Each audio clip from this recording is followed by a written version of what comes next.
Mga ka-nose! Welcome sa aking YouTube channel, Drinking Nose. I'm your barista, Maiko, Ryan Gesto. And for today's episode 24, mga must-try drinks by TEAscovery Milktea Station, Iloilo.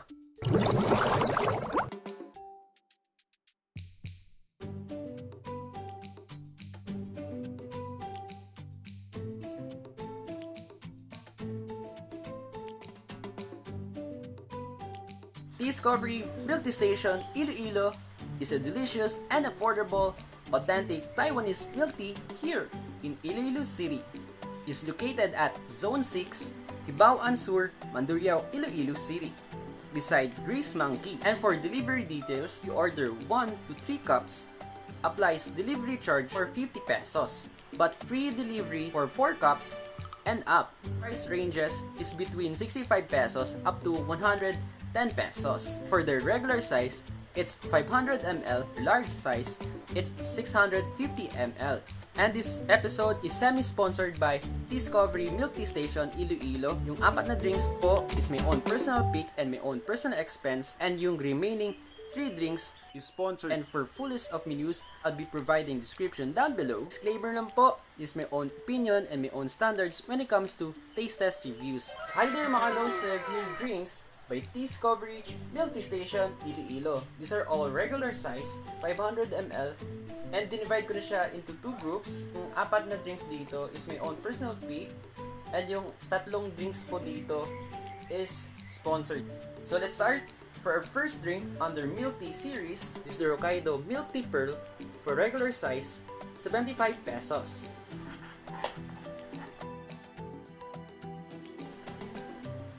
Ito yung kanilang Hokkaido Milktea Pearl. Sakto-sakto yung kanyang Hokkaido tea essence. Hindi siya nag-overpower sa sweetness, hindi siya nag-overpower sa milk or sa ice. Maramdaman ko talaga yung coffee base na sinasabi nila. And by the way mga nos, lahat po ng drinks dito, pina-adjust ko for 50% sugar level. Next drink under Milktea series, this is their Matcha Milktea Pearl for regular size, 85 pesos.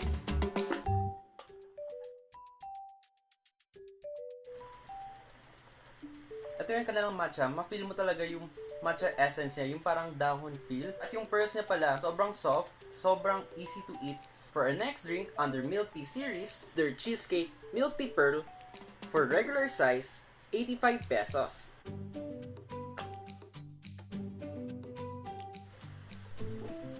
Ito malasahan ko talaga yung basic nila na classic tea essence, which is good. Tapos yung cheesecake niya, sakto-sakto combination niya and well complements sa milk tea base for this drink.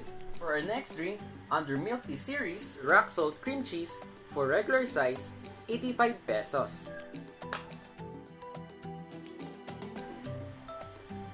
Again, yung TEAscovery, na-maintain talaga nila yung request ko na 50% sugar level, which is good. At very precise sila when it comes to their standard procedure. And for this drink, ito, malasahan ko talaga yung RockSalt essence niya. At the same time, yung tea essence or yung classic milk tea base nila, which is good. So, na-clear ko na po yung lahat ng personal pick ko. Next po natin is sponsored drinks nila. For our next drink, under Milktea series, their Okinawa Milktea Pearl for regular size, 75 pesos.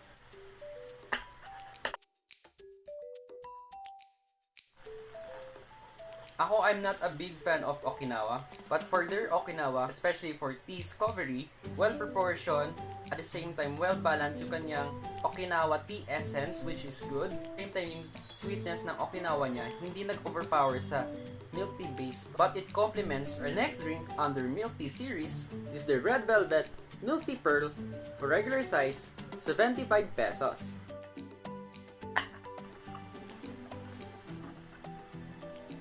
Ito sa lahat na tikman ko for milk tea taste test, pinaka well-balanced at well-proportioned.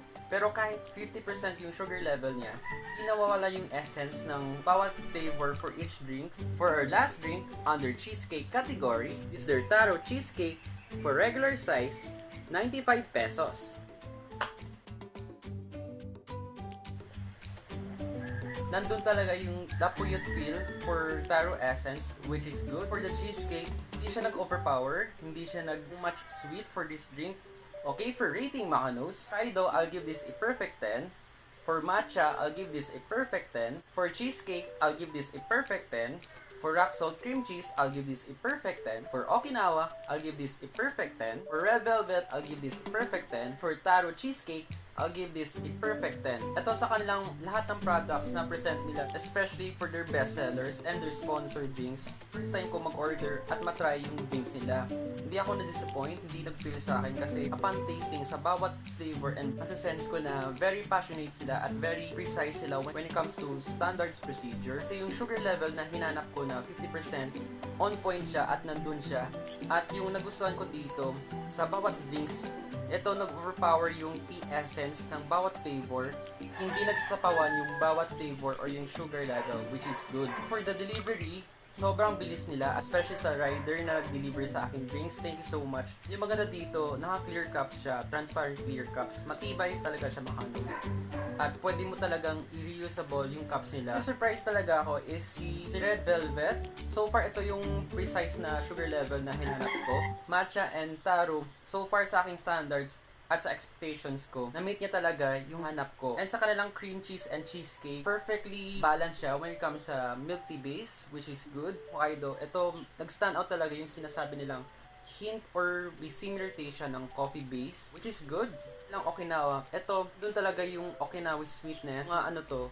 Kaya pala, marami nag-follow or nag-like sa page nila, almost 7,000 or 6,000 followers sa page nila. Kasi ang sarap talaga ng drinks, very affordable, and naging true sila when it comes to authentic Taiwanese milk tea drinks.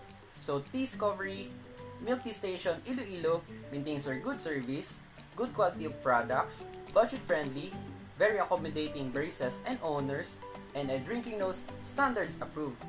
So once again, thank you so much TEAscovery Milktea Station Iloilo, and congratulations! Thank you for watching mga nos. If you like this video, please do like and share it to one of your friends. And if you're new to this channel, please do subscribe and hit the notification bell icon for more updates and latest happenings for my Drinking Nose channel. This has been your barista, Michael Brian Jesto saying, keep safe and bye!